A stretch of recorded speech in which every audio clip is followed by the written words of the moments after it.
នេះជារឿងដ៏គួរឲ្យសោកសៅបំផុតចំពោះនារីវ័យក្មេងម្នាក់អាយុប្រហែលជា22ឆ្នាំប៉ុណ្ណោះហើយនេះជាកូនដំបងរបស់នាងទៀតផងសោកនាដកម្មនេះបានកើតឡើងចំពោះគ្រួសាររបស់លោកសម្បត្តិនិងភរិយាលោកស្រីរចនាអ្នកទាំងពីរបានរៀបអាពាហ៍ពិពាហ៍ជាមួយគ្នាបានជាង3ខែប្រពន្ធរបស់លោកក៏មានទម្ងន់នេះពិតជាដំណឹងដ៏រីករាយបំផុតសម្រាប់គូស្វាមីភរិយាថ្មីដែលប្រាថ្នាចង់បានកូនប្រុសស្រីបន្តពូជវង្សត្រកូលប៉ុន្តែជាអកុសលព្រហ្មលិខិតពិតជាដាច់មេត្តាណាស់នៅខែទី8លោកសម្បត្តិបាននាំភរិយាទៅពិនិត្យផ្ទៃពោះនៅទីរួមខេត្តលោកគ្រូពេទ្យបានព្រមានថាភរិយារបស់លោកអាចនឹងខ្វះឈាមអាងត្រគាកមិនបើកល្អនោះទេដូចនេះប្រសិនជាអាចគួរតែវះកាត់ទៅលោកនិងភរិយាបានត្រឡប់មកផ្ទះវិញដោយទឹកមុខស្រពោនឪពុករបស់លោកក៏បានឃើញហើយសួរកូនថាយ៉ាងម៉េចហើយកូនបានជាមុខក្រៀមក្រំម្ល៉េះបាទពុកពេទ្យប្រាប់ថាប្រពន្ធរបស់ខ្ញុំអាងត្រគាកមិនសូវបើកអាចនឹងខ្វះឈាមពេទ្យផ្ដល់យោបល់ឲ្យយកចិត្តទុកដាក់ហើយបើអាចនឹងត្រូវវះកាត់ទៀតផងមិនអីទេកូនកុំតក់ស្លុតអីសម័យនេះទៅហើយពេទ្យគេជំនាញណាស់កន្លងទៅគ្រប់ខែជួនជាលោកស្រីរចនាឈឺពោះឆ្លងទន្លេចំពេលដែលគាត់ទៅស្រុកកំណើតតាមពិតប្តីមិនឲ្យទៅទេតែគាត់ចង់ទៅហើយតែស្រឡាញ់ប្រពន្ធទើបមិនហ៊ានប្រកែកគ្រួសាររបស់គាត់នៅឆ្ងាយពីពេទ្យណាស់ដូចនេះមានតែរោគឆ្មបបុរាណជួយបង្កើត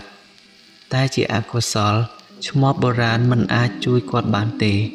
គាត់ក៏បានបាត់បង់ជីវិតទាំងមិនទាន់បានសម្រាលទស្សនភាពដ៏សោកសង្រេងនេះពិតជាធ្វើឲ្យគ្រប់គ្នាក្តុកក្តួលហើយខ្លោចចិត្តអាណិតអាសូរណាស់នាយប់នោះបងលោកសម្បត្តិងាកទៅរកសំឡេងឃើញប្រពន្ធហើយញញឹមនឹងអោបប្រពន្ធហើយបន្លឺឡើងអូនមកវិញហើយមិនបានទូរស័ព្ទប្រាប់ប្តីអញ្ចឹងអូនមិនចង់រំខានបងចុះកូនយើងយ៉ាងម៉េចហើយអូនឈឺពោះសម្រាលហើយឬនៅទេបងប្រហែលជាអាចលើសថ្ងៃអីក៏ហើយបងបើសិនជាអូនមិននៅក្បែរបងកុំខូចចិត្តណាអូនខ្លាចម្លេះថ្ងៃនេះនិយាយអីអញ្ចឹងបើសិនជាអូនមិននៅក្បែរបងមិននឹងអាចរស់បានទៅចាប់ណាអូននេះដីលើកដៃអង្អែលក្បាលប្រពន្ធថ្នមគិតមកដល់កន្លែងនេះសំបីតែខ្ញុំក៏ស្រក់ទឹកភ្នែកដែរព្រោះប្រសិនបើគាត់បានដឹងថាប្រពន្ធដែលគាត់កំពុងតែអោបនេះនាងបានស្លាប់បាត់ទៅហើយនោះ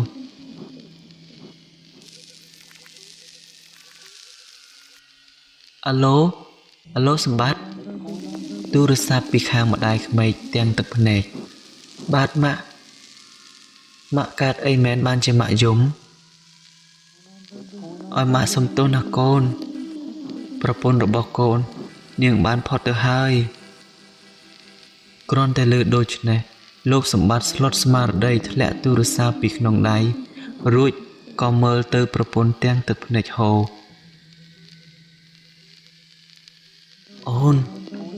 អូនស្លាប់ហើយមែនទេចាអូនស្លាប់ហើយបងអូនសុំទោសដែលអូនមិនអាចថែរក្សាពាក្យឲ្យបងបាន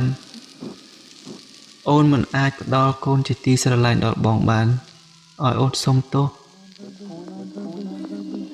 លោកសម្បត្តិអោបប្រពន្ធយ៉ាងណែនទាំងអួលដើមកនិយាយទៅកាន់នាងថាតើឲ្យបងរស់យ៉ាងម៉េចទៅជាតិនេះបើគ្មានអូនទេបងមិនអាចរស់បានទេបង បងកុំគិតខ្លីអីធ្វើម៉េចបាននិស័យយើងទាំងពីរបានតែប៉ុណ្ណឹងបងនៅមានគ្រួសារបងមិនអាចព្រោះតែអូនបងគិតខ្លីបែបនេះទេលោកសម្បត្តិយំអោបប្រពន្ធរហូតដល់សន្លប់បាត់បង់ស្មារតីកូនប្រុសកូនប្រុសសំឡេងប៉ារបស់លោកសម្បត្តិកូនដឹងខ្លួនឡើងកូនលោកសម្បត្តិដឹងខ្លួនឡើងនិយាយមិនចេញដូចមនុស្សគ្មានវិញ្ញាណលោកអង្គុយត្រឹងបានត្រឹមតែទឹកភ្នែកហូរឥតលហែក្រោយពីបញ្ចុះរួចនេះពិតជាហេតុការណ៍ដ៏គួរឲ្យតក់ស្លុតហើយរន្ធត់ណាស់នាយប់ម៉ោង12កណ្ដាលរាត្រីអ៊ំណារីវ័យជាង55ឆ្នាំដែលជាអ្នករស់នៅជិតតំបន់កប់ខ្មោចស្រាប់តែបានធំក្លិនស្អុយចម្លែកជាប់ច្រមុះគាត់ដើររកមើលចុះឡើងមិនឃើញស្រាប់តែនៅចំកណ្ដាលផ្ទះរបស់គាត់គឺជាសាកសពលោកស្រីរចនាកំពុងហើមស្អុយរលួយភ្នែកលៀនធំធំមានដង្កូវចោះស៊ីហើយសម្លឹងមករកគាត់ស្រែកឲ្យគាត់ថាមេងមេងជួយខ្ញុំផងខ្ញុំសម្រាលកូនមិនរួចទេមីងអ៊ំណារីស្រែកឡើងផ្លាត់មាត់ដើម្បីឲ្យអ្នកនៅក្បែរនោះមកជួយផងខ្មោចលងឮតែប៉ុណ្ណេះគាត់ក៏សន្លប់បាត់ស្មារតីតែម្ដងពេលដឹងខ្លួនឡើងវិញមានអ្នកនៅចិត្តរោមចិត្តឈឹងហើយសួរគាត់ក៏បានប្រាប់ហេតុការណ៍ដែលបានកើតឡើងម្នាក់ភ័យឡើងខ្លាចគ្រប់គ្នា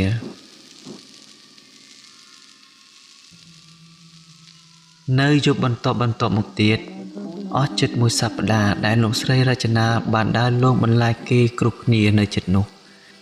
ដោយអាការៈប្លែកសពបែបយ៉ាងមានអ្នកខ្លះឈឺជ្រុះសក់អ្នកខ្លះព្រលឹមឡើងនៅលើចុងឈើក៏មានដំណឹងនេះបានឮទៅដល់លោកសម្បត្តិគាត់ក៏សម្រេចចិត្តនិមន្តព្រះសង្ឃទៅបាំងស្គរដល់ភ្នូររបស់នាងហើយនេះក៏ជាពេលវេលាដ៏កំសត់មួយទៀតដែរខ្មោចប្រពន្ធលោកសម្បត្តិឈរយំនៅមុខភ្នូរជាមួយប្តីលោកសម្បត្តិបាននិយាយថាបើអូនស្លាប់ហើយសូមអូនទៅឲ្យបានសុខកុំមកលងបន្លាចគេអីកុំឲ្យមានកម្មពៀរណាអូនចូលអូនស្ដាប់ព្រះធម៌នៃព្រះសង្ឃនឹងបានឆាប់ទៅចាប់កំណើតបើមានចិត្តក្រោយសូមឲ្យយើងទាំងពីរនាក់បានជួបគ្នាម្ដងទៀតលោកសម្បត្តិបានដាំជាជ្វាមួយដើមនៅលើភ្នូររបស់នាងចាប់តាំងពីពេលនោះមកពុំមានអ្នកភូមិណាម្នាក់ត្រូវនាងលងទៀតនោះទេតែរាល់ខួប1ឆ្នាំនៃការស្លាប់របស់នាងគេតែងតែឮសំឡេងនាងបំពេកូនល្វើយគួរឲ្យខ្លោចចិត្តបំផុតសូមអរគុណទៅដល់ប្រិយមិត្តអ្នកស្ដាប់សំឡេងនិទានរឿងទាំងអស់ដែលបានតាមដានស្ដាប់តាំងពីដើមរហូតដល់ចប់សូមអរគុណ